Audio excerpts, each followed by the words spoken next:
Picture a world where people started living much longer and cities grew rapidly all at once. That's what happened during the Industrial Revolution. Starting in the 1700s, this period completely changed how fast technology advanced and how societies worked. Factories sprung up everywhere, and more people moved to cities. Its effects were huge and touched every part of life. Let's dive in and see how this time in history shaped the world we live in today. From how businesses operate to how social classes form. Come with us as we explore how the Industrial Revolution still affects our world today. Historians usually distinguish between the pre-civilization period and the civilization period as the most significant shift in the development of society. It introduced a level of elegance in how people lived, and even in the process of barter. Life for a long time was stagnant, and then the 18th century brought the Industrial Revolution, which altered everything. This revolution made the world into a global village through enhancing transport and communication. It impacted wars, day-to-day existence, art, and even the way people fought and died. Unlike previous revolutions, the Industrial Revolution did not occur in a specific area, but affected nearly everyone on the planet. When we discuss it, we tend to think of inventions and changes in the economy. However, it changed life so much that people in the early 1700s would find their lives closer to those of the ancients than the people of the 1900s. In order to get a better understanding of what it entailed, it is necessary to look at how it affected every aspect of human life. It is a common question that people ask themselves: how much did life change during the Industrial Revolution? One might be inclined to believe that it rose with the growth of production and availability of cheap products. However, people have been arguing about this for years. One of the reasons is the differences in the real wage growth rates, especially in Great Britain.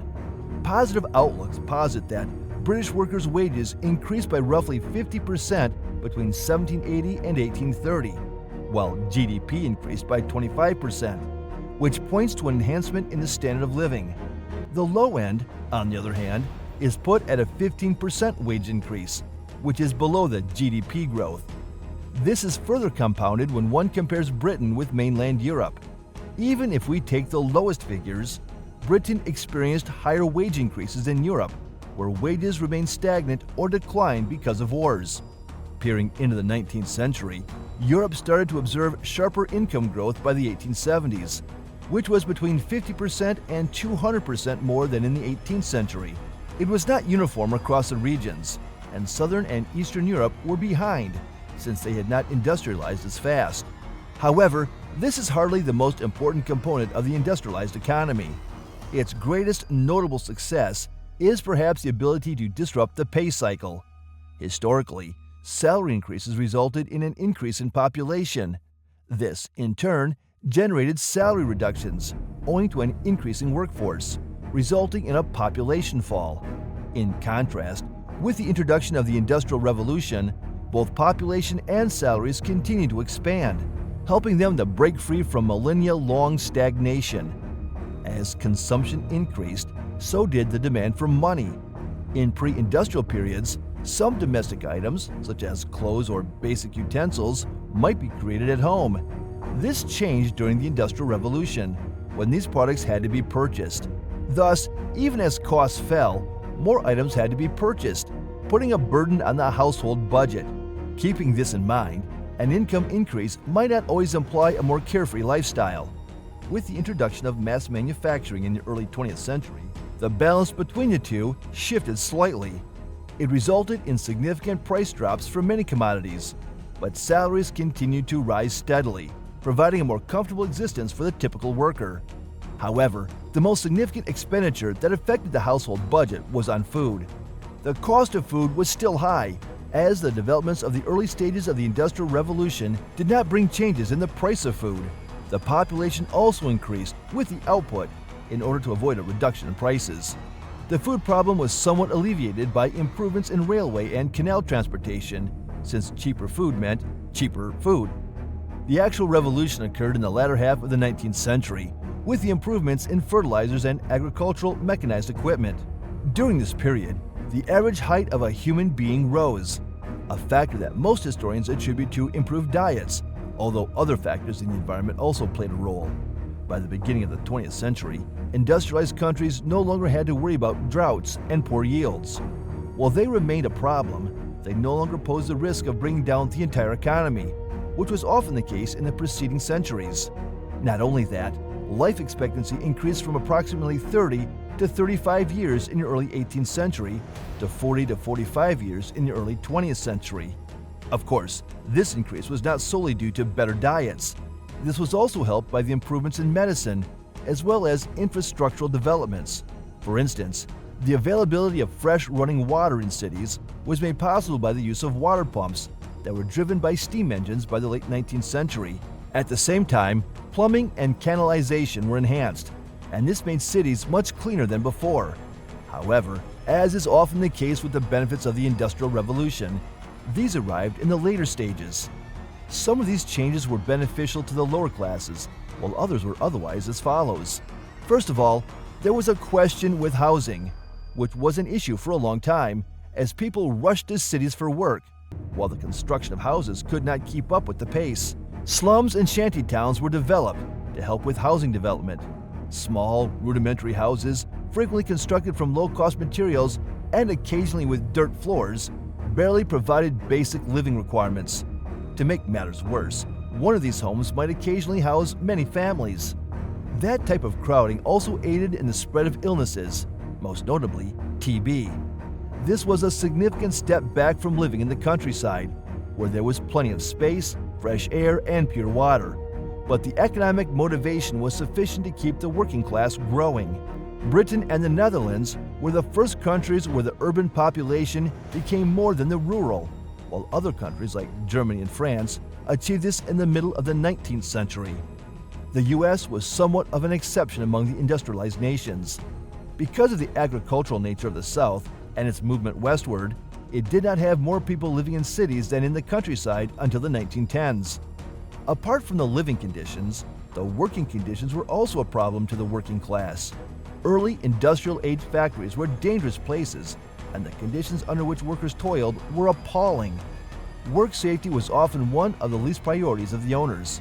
Thus, it was not surprising to see workers getting injured, mutilated, or even killed at the workplace. The same fate befell miners. They had to work for long hours, which ranged from 10 to 12 hours a day at the least. To make this matter even worse, kids were often employed, both in factories and mines. But they were ideal for certain tasks, such as descending a narrow mining shaft. Child labor declined in the mid-19th century as technology advanced and machines were mechanized to perform their tasks. However, it was present up to the end of the 19th century, but new laws were passed to even further control it. Due to the medical, housing, and nutrition improvements, child mortality rates reduced in the course of the century.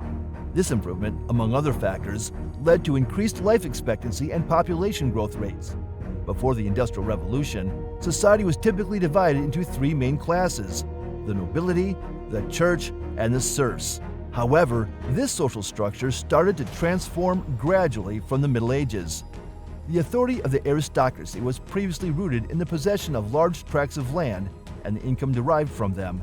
However, with time, other ways of acquiring wealth were discovered, including trade, but the nobles never relinquished their superior social status. With the emergence of industrial production, entrepreneurs and industrialists swiftly increased their wealth and influence. They emerged as a new economic power, exceeding the aristocracy in social stature. Initially, many early investors and industrialists were from noble families with the means to engage in new industrial businesses. However, as the Industrial Revolution developed, new entrepreneurs arose from a variety of backgrounds, including some without noble lineages. Successful manufacturers had surpassed landowner aristocracy in power by the early 19th century. The new elite in society was made up of businessmen and industry owners. The clergy, who were hitherto seen as less important in society than the nobility, also encountered difficulties in preserving their status. During the Industrial Revolution, a new educated middle class arose as educational opportunities increased.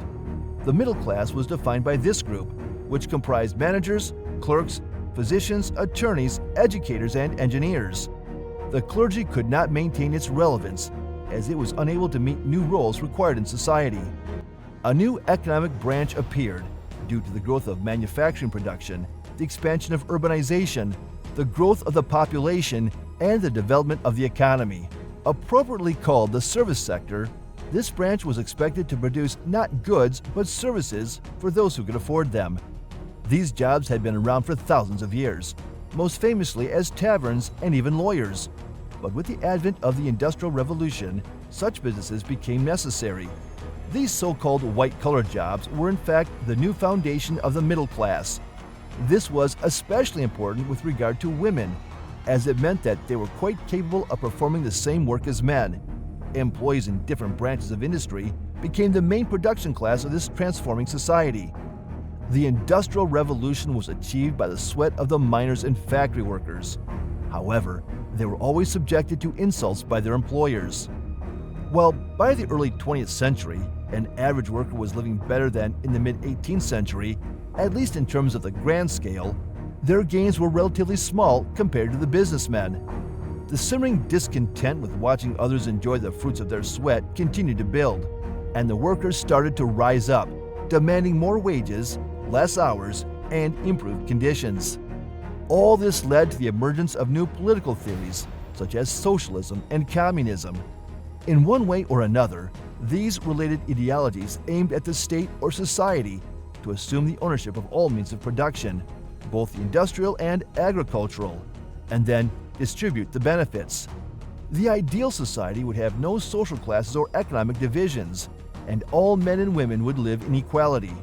Because these political groups were anti-capitalist, anti-monarchist, and anti-religious, most authorities in the industrialized West treated their followers brutally. The early 20th century saw a great deal of social change as a result of the Industrial Revolution. As living circumstances improved, the frequency of violent revolutions decreased, but nonviolent rallies and strikes remained crucial platforms for individuals to fight for their rights. Women were another group that employed nonviolent demonstrations to fight for their rights. Since the beginning of the 19th century, women in the countries of the West started demanding equal rights with men. Industrialization did create more demand for skilled labor, which slaves were generally not. But the decline of slavery was more due to the profitability of industrial production. Most of the British colonies got rid of slavery in 1833, while the United States did so after the Civil War in 1865. This movement towards abolition was not confined to the United States alone, and proved that it was not a result of technological progress, but was a result of the ideas of justice and equality.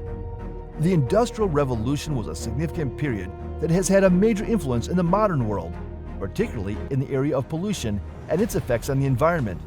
In the past, when there were no factories and machines, people did not harm nature much more than chopping trees and throwing garbage into rivers. However, when machines that used coal were introduced, smog and smoke started to fill the cities. Initially, people associated pollution with development and did not give much thought about it. However, as industries developed, especially those in the chemical and gaseous sectors, they began to discharge even more pollutants into rivers and intensified the problem. In conclusion, the Industrial Revolution altered life as we know it, and it was for the most part beneficial and, for the most part, detrimental. Before it, societies were feudal, with a clear hierarchy and limited rights for minorities. Today, we have different problems, but the impacts of the Industrial Revolution are still being felt in different ways in the world.